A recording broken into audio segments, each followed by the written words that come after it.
Now everybody knows the world of motorcycling is like a buffet, and you can pick anytime you want. You can pick what you want to eat and how much of it you want to eat.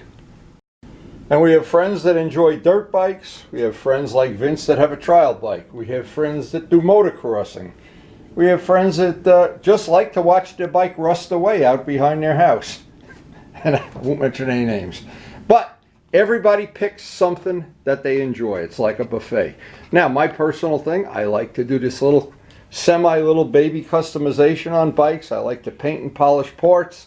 I like to make the bikes unique, but not make them into something that's awkward or carving seats out of a tree trunk or anything like that. We try to keep it human. And I always have a goal in mind. I always try to make it as if when people look at the bike, they have to think from it. Did the factory make that? Maybe they did, maybe they didn't. I don't know. Kind of keep it very conservative, very simple. But always full of nice little details that, like we're going to do today, that you can do right in your own shop. Little details like polishing the master cylinders.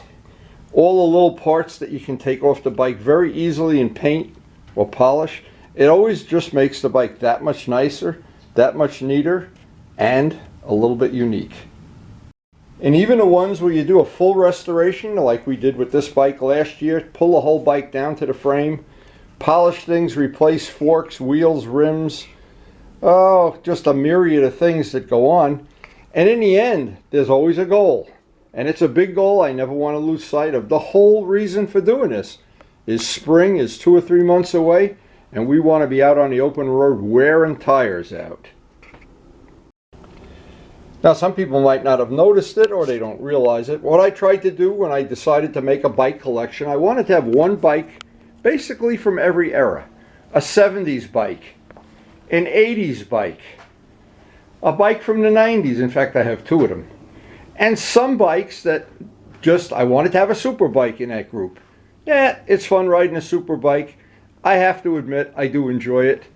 And I like some of the more classic bikes, some of the bikes that bring back memories of times when I was a whole lot younger. But I do realize everybody's got their own idea of what's fun. And it just happens that over this winter that just is taking past right now, working on that 650 has floated my boat through about half of the winter. We're actually into the 3rd month of this restoration. And there's still plenty of snow on the ground to make life interesting. And if it does get up to 40 degrees, we're really going to appreciate it. Maybe melt the rest of those icebergs that are sitting out on the pond. So this cup of coffee is for everybody who lives in a cold weather climate and knows what that cup of coffee tastes like. Even after it's been reheated in that beautiful new microwave that Steve installed yesterday. Oh, coming down to the shop after a cup of coffee, so good. Now, I wanted to look at how this has been under the heating vent, how it dried up.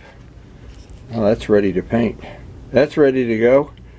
Okay, so we want to try to plan out a day if possible. The day we're going to try to plan out, I want to get a couple of parts painted and a lot of buffing and polishing done. So the first thing I want to do is get the gun loaded up and get black on that part so that can be drying.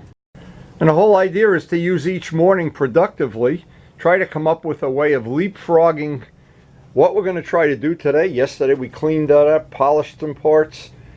Oh, a project like this, as you lay it out on a bench, you don't realize how many parts there are on a motorcycle. And this is a relatively simple, not the most complex motorcycle in the world either. And I always like to oogle my wheel. That always makes the last couple of sips of coffee go down great. All right, it's time. You don't want to waste this day. And yesterday we did quite a bit of prep on this, and I'm looking to see if we have any spots need to be corrected. No, it looks pretty good. Looks like it's ready to paint. And of course, from this time of year, of course, we're painting a black motorcycle. We always have one of the guns. And we always have one of the guns with black, and we always have a quarter Bentley black.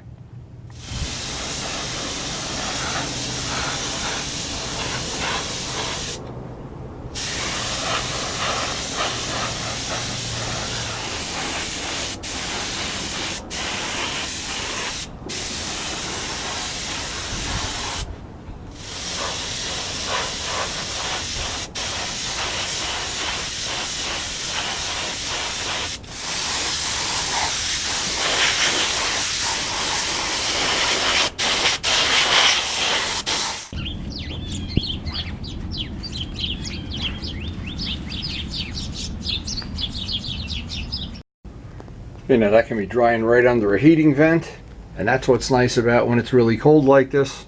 That heat in this house, it almost never shuts off. We have a permanent source of heat. Now this little strut that holds the rear caliper on, I would just like to get a minimum. I got to back mask this, and I just would like to get, well, maybe because it's already black, maybe I could do this, see how this works and do this as an experiment. Just back mask this up and put a coat of clear on it later today, because since we already have it's black and it's not in bad shape, it's not scratched up, it would just make it a little bit shinier. Something we want, and the main thing is it's easier to wipe down and clean and whatever at the same time. So, and I've really never done that before, but I think I'm going to give that a try, just because we have a day I'll be able to do some painting, and it seems to be warming up out there, which is always a nice benefit. And I get excited that spring is on the way. It's not on the way today. After thinking this through I was thinking originally, and of course this is part of every one of these restorations. I was thinking maybe I could just, because this part is black, go over it with clear, but then I thought, well, you know, if it doesn't match, it's going to look a little hokey too. And since I do want everything to be really, the objective here is to make as many parts shiny black as possible. So maybe just by doing it this way, well, sometimes you have to think it through 4 or 5 times before you come up with the right answer, or maybe more. But because we have a paintable day there, and we don't want to waste that for sure, I can get a very light coat of primer on this, let that dry, get a coat of black, and get the clear on, probably all in one day. Now, there's certain parts of this have to be, this is the part you don't see, so I want to back mask. This is the back, and it is kind of tricky how this part goes in, but nothing we can't figure out right now. But anyway, we do, anytime we get a day like today that looks like it's going to be paintable, and it is definitely above freezing already, I always try to take advantage of that. You know, all that's left, I got to figure out how I want to hold this. Maybe I'll just get a bolt, put a bolt through there. I need to be able to hold this, of course, when I paint it.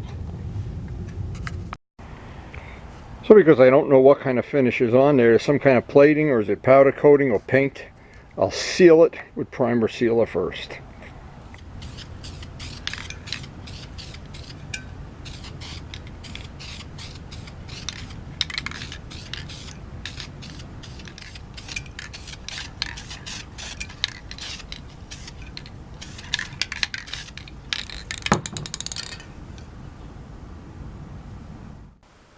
So our part is in primer. This part under the heating vent in black. We're going to give that about an hour. While that's going on, we're going to do some polishing. So we'll try to get all the hardware ready. What I'm trying to do is finish up all the work on this, all the little parts that go with the back wheel assembly. And then we'll be ready, I guess, in a couple days to assemble that all back together. Put the tire on the motorcycle and, well, whatever. You never know how this day is going to play out, because the weather is so unpredictable, but it is a good day to paint. Now, while we have parts drying, I thought I could polish some of these parts up. I can kind of sort them into, these will be, a lot of these have been polished already, but they need a little refreshing over at the wheel. And because of being good with, well, we hope we're good, with the usual planning of a day, that's okay. So what I do is try to lay them out in how I want to do these. Okay, so what we're going to wind up having here, these are the bolts for the the bolts for the caliper, and so we have a pretty predictable half an hour or so of buffing over on the wheel. Some of the parts are really rusty and rough, some not so bad at all, but they'll all get cleaned, they'll all get polished.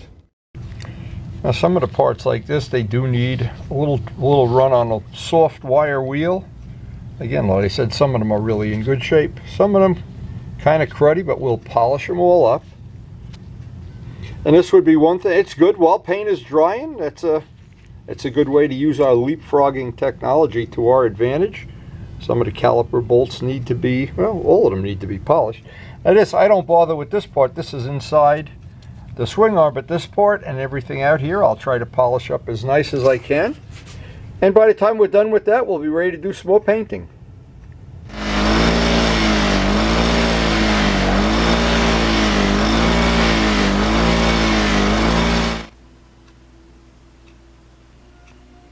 Just a little bit nicer. Every time we do a part, just a little bit nicer. Small details. Now this would make a good before and after part. Remember, this motorcycle is 11 years old and we've ridden it on salty roads and in the rain and inclement weather. And this is why we're doing the restoration. But we want to bring every part back, every step of the way, as good as we can possibly make it.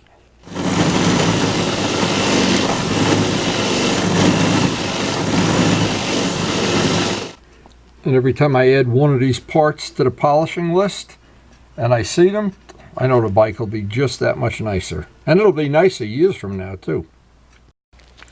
Now some of these need an awful lot of work over by the heavy wire wheel just to get that rust off. And the thought that I always have is if you don't get all that rust off, that rust is like cancer. It just never ends. You've got to get it off and you've got to clean it. And then we always put some flits on top of it. The last step of everything I do here is just to put on a coat of flits. And that'll usually protect it for quite a while.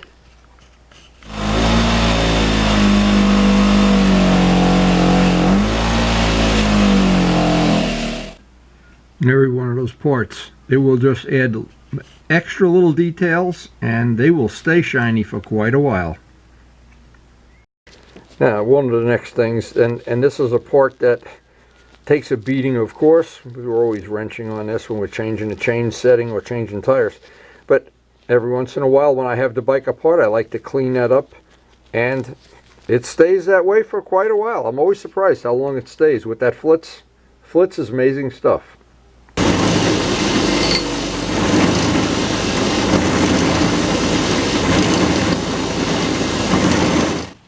Now one thing this does is make, as we're putting the motorcycle back together, it's really like putting a brand new motorcycle. Maybe it'd be even better.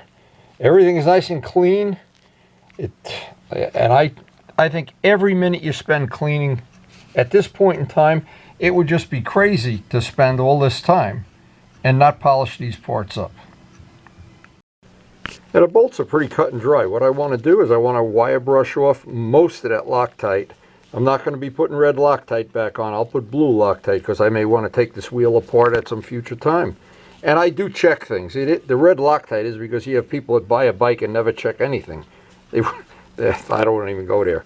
But anyway, all of these bolts, the caliper bolts, we'll polish all this up, wire brush out the threads, clean it up, and it'll all have blue Loctite on it, not red Loctite, when we reassemble a motorcycle. So what I wanted to show is even a few minutes on that polishing wheel, how quick, and the biggest thing, I wanted to get that red Loctite off. I'm not sure I'm showing this. That red Loctite, I don't want to have that anywhere where it might melt and go back to being red Loctite. Little by little. Now, I'm going to take a break from this and get the black paint on that one part because I want that to dry, and while it's drying, I'm going to polish up. I have a whole bunch more of hardware here. I've got the flits ready for polishing, and so it's the way I always say, leapfrogging. While one thing's drying, I'm polishing something else.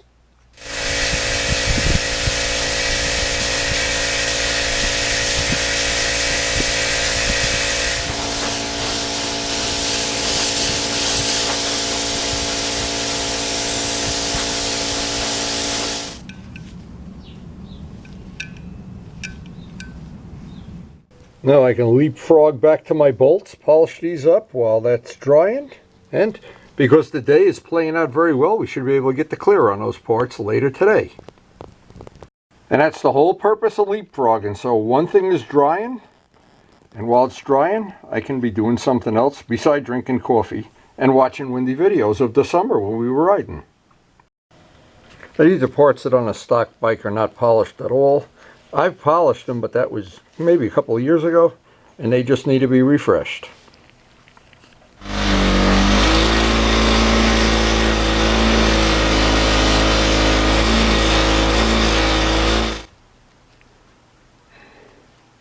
It's amazing how quick that cleans right up. Aluminum is so easy to polish. Now what's really nice is by leapfrogging like this and our paint's getting extra dry time, we got 2 more parts to do and we'll be ready to put the clear on both of the black painted parts, the first coat of clear. Boy, what an efficient use of a day this turned out to be. Now I certainly think this is time well spent, and we're ready to get back to painting. I'm ready to mix up some clear and get the clear on those 2 parts while we have the benefit of a really nice, turned out to be a really nice day. We're this much ahead of the game. I just got to put the flits on that. Now this is Flitz metal polish, and what this is good for, not only polishing, it does polish a certain amount, but it adds the protection. And even in saltwater use, it's supposed to, and I don't know, because they're not paying me to say this, but I have put it on the whole motorcycle, as many parts as I possibly could, and then what I tried to do is see a month or 2 later which parts look like they haven't been protected. And I could see, just like car wax, the same thing, you can see there's a little bit of protection from it. Well worth the time. It only takes a minute or 2 to do it. And it also, if you have parts that are not polished, you can use it on paint. You can use it, they have a special Flitz buffing wheel. In fact, out on my channel, I have a whole video of how to polish aluminum with Flitz. So, using Flitz, of course. And it does definitely adds a level of protection. So we're going to use the Gavco Clear. We're going to try to get on 2 coats, or maybe 3, at least 20 minutes, maybe a half hour apart. But in the meantime, we'll be doing other stuff while that paint is drying. We're really leapfrogging along now like a bunch of frogs.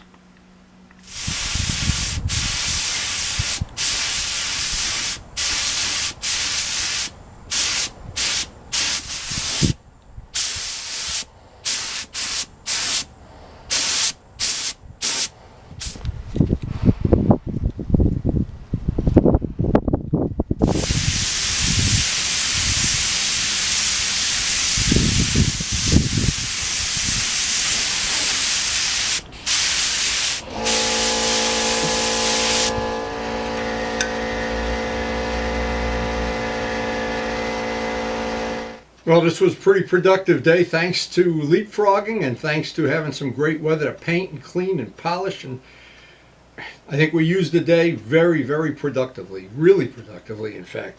So anyway, I look forward to the next day, and at the end of every day I make the plan for the next day. I want to disassemble the forks, the front wheel, the front end of the bike, and get all those parts down here, because they are predicting some big rain coming our way. So anyway, I hope you enjoyed the video. I hope you're out polishing your bike, or even better, you're out with Dallas riding while I'm working. Anyway, love that gold wheel. Don't leave home without it. And thanks for watching.